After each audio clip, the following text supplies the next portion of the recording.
magandang gabi po mga kaludi. This is your pambansang ludi, Criminology Pilipinas, Ray ninyo Bidalito Robocay.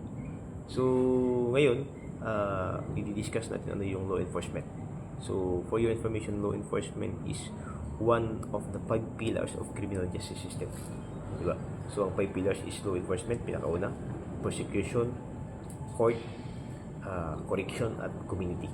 So, as the first pillar of the criminal justice system, tinawag siyang pillar because para siyang haligi sa criminal justice system natin.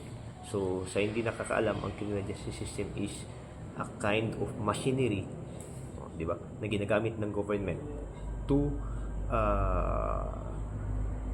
punish crime and punish those individual na nakakomit ng crime, di ba? So, may hustisya sa Pilipinas, yan yung sa CJS. So, again, law enforcement is the gatekeeper of the criminal justice system. Bakit gatekeeper siya?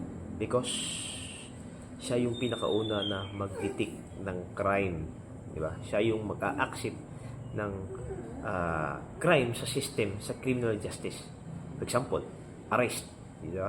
One of the trabaho ng law enforcement is arresting individual who commit the crime after detecting it, di ba? After niya ma-detect na may krimen talaga na nangyari, di ba? I-arrest niya yung individual. Then siya yung mag-prepare ng mga case folder, then magpo-provide ng evidence para ibigay ito sa prosecution. So yan yung trabaho ng law enforcement. So, example ng law enforcement is ang PNP, NBI, mga PDEA, di ba?